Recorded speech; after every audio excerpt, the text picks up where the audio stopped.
जी, मैं सजाद हुसैन शाह आपको अपने दुबई ड्राइवर 512 में खुश आमदेद कहता हूँ।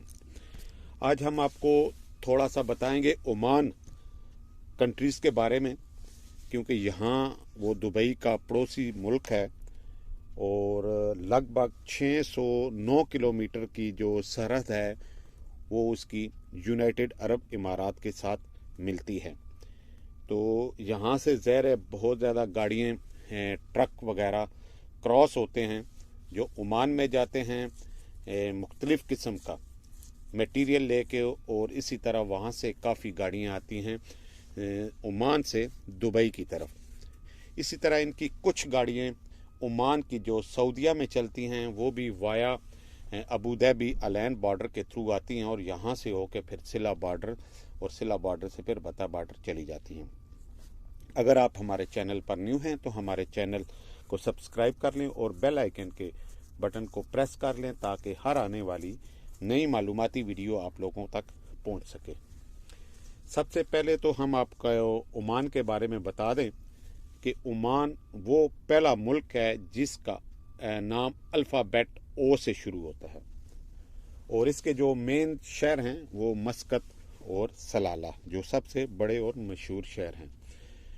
और इसकी जो है जी शमाल मगरब में मुत्तहिदा अरब इमारात है और मगरब में इसके सऊदी अरब की सरहद मिलती है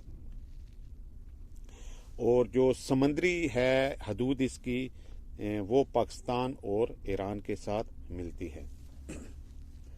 610 किलोमीटर लंबा बॉर्डर इसका यूनाइटेड अरब इमारात के साथ है और 249 किलोमीटर का बॉर्डर इसका यमन के साथ मिलता है।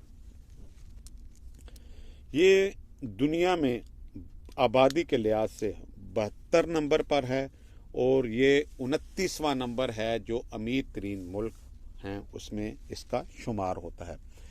जो दुनिया की सबसे मजबूत करेंसी तीसरे नंबर पर ओमान की करेंसी शामिल होती है। और ओमान के बारे में एक बहुत ही दिलचस्प बात आपको बताता चलूं कि सामरी जादूगर जो कुरान पाक में भी इसका जिक्र है और मुख्तलिफ जादू के हवाले से और जादूगरों के हवाले से सामरी को बहुत से लोग जानते हैं। तो उसकी जो वफात है वो भी सलाला के मकाम में दोमान में है। तो बहुत से जादूगर मुख्तलिफ दुनिया के ममालिक से आकर इनके सलाला में हाजिरी देते रहते हैं। अच्छा, ओमान की जो आबादी है वो 40% इनका अपना है, ओमानी लोग हैं और 60% इनके जो आबादी के लोग हैं वो खारजी हैं, जिसमें सबसे बड़ी कम्युनिटी इंडिया, पाकिस्तान, बांग्लादेश और भी मुख्तलिफ कंट्रीज़ के लोग शामिल हैं। अच्छा, इसके जो बॉर्डर मिलते हैं जहाँ से ट्रक जा सकते हैं माल और मटेरियल लेके, वो मेन 4 पॉइंट हैं और 2 ऐसे पॉइंट हैं जहाँ से छोटी गाड़ी सिर्फ जाती है, बड़ी गाड़ी नहीं जा सकती। उसी के बारे में हम आपको थोड़ा सा बता भी देते हैं नाम उनके। अच्छा जी, अगर आप दुबई में हैं, दुबई से आप लोड लेके जा रहे हैं तो आप हत्ता वाला बॉर्डर जो होगा और उस तरफ जो होगा अपने ओमान की तरफ उसका नाम होगा अलवजाजा। ये पॉइंट होगा जहां से आप दुबई के मटेरियल लेके जा सकते हैं ओमान मस्कत की तरफ। अच्छा, फिर उसके बाद दूसरा पॉइंट है फजीरा में आता है। फजीरा की से आ जाता है मलिया कलबा वाला पॉइंट है, इसके बॉर्डर का नाम खत्मत अल मलाहा है। तो यहाँ से भी बड़ी गाड़ियाँ जा सकती हैं। तीसरा इसका पॉइंट है जी ख़त्म अल शिकला अल ऐन के पॉइंट पे, और ख़त्म अल शिकला यहाँ होगा वादी साहब वादी जजी जो है वो ओमान की तरफ बॉर्डर का नाम है, यहाँ से भी ट्रक जा सकते हैं। और चौथा वही बॉर्डर है अलैन के मकाम पे मस्जिद और जबल हफीद, यहाँ से भी बड़ी गाड़ियाँ अबू धाबी अलैन दुबई से भी इस तरफ जा सकती हैं। ये थे 4 पॉइंट जहाँ से बड़ी गाड़ियाँ اس پوائنٹ سے عمان میں داخل ہو سکتی ہیں، اور عمان سے ہی اکثر آگے یمن جانا ہو تو عمان سے ہی آگے آپ کو یمن کی طرف جانا پڑے گا۔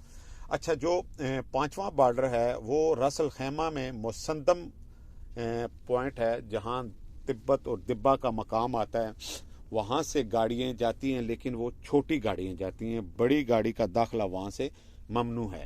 اسی طرح چھٹا پوائنٹ ہے وہ الین میں ہے، ہلی اور بریمی، یہاں سے بھی خاص طور پر عمانی لوگ جو ہیں وہ ہی آ جا سکتے ہیں، بڑی گاڑی کا داخلہ ممنوع ہے۔ اس کے علاوہ آپ کو تھوڑا سا اور بھی بتا دیں کہ جب آپ ایک ڈرائیور لوڈ لے کے عمان جا رہا ہے تو اگر وہ دبئی سے لوڈ کیا ہے تو وہ حتہ والا روٹ جو کو اڈاپٹ کرے گا، تو جیسے ہی وہ حتہ پہنچے گا تو اس کو 3 چیزوں کی بہت ضرورت پڑے گی، خاص طور پہ جو ٹرک اس نے لوڈ کیا ہوا ہے اس کے انوائس پیپر اور ڈیلیوری نوٹس، اور دوسرا یہ ہے کہ آپ کا پاسپورٹ ساتھ آپ کے اوریجنل ہونا چاہیے، جس میں ویلڈ آپ کا دبئی ویزا لگا ہونا چاہیے۔ اسی پاسپورٹ پہ آپ کو عمان کا 2 ماہ کا ویزا ٹرک ڈرائیور کو لگا کے دیا جائے گا، اور پھر اس کے ساتھ جو تیسری چیز ہوگی وہ آپ کی گاڑی کا جو پاسنگ کارڈ ہوتا ہے، جسے ہم عربی میں ملکیہ بھی کہتے ہیں، یونٹ کا بھی اور ٹریلر کا بھی، ان دونوں کا ملکیہ ساتھ ہونا ضروری ہوگا تاکہ اس پہ آپ ٹریلر پورے کا انشورنس کروائیں گے۔ تو انشورنس کا ہونا بھی ضروری ہے، پھر آپ کا اپنا پاسپورٹ کا ہونا ضروری ہے، اس پہ 2 ماہ کا ویزا لگ جائے گا، اور آپ کے پاس پیپر ہیں، انوائس ہے، ڈیلیوری نوٹس ہیں، تو آپ اس پہ کسٹم کروا کے عمان کے لیے جا سکتے ہیں۔ عمان میں جو سب سے زیادہ ٹریولنگ سٹی ہے وہ سلالہ ہے۔ سلالہ اگر آپ جا رہے ہیں تو بہت زیادہ ڈسٹنس بھی آپ کو ملے گا، اور اس کے علاوہ کافی مقامات پر آپ کو پہاڑی سلسلہ بھی ملے گا۔ تو انشاءاللہ تعالی ہم کسی دن آپ کو مزید عمان کے بارے میں معلومات دیں گے، اور کوشش کریں گے کہ جو ہم اپنی سکرین پہ کلپس چلائیں وہ عمان کے انہی اسٹیٹ کے بارے میں ہوں۔ تو ہمیشہ کی طرح ہماری دعائیں آپ کے ساتھ ہیں۔ اللہ پاک آپ کو خوش و خرم رکھے، ہمیں دے اجازت۔ اللہ حافظ۔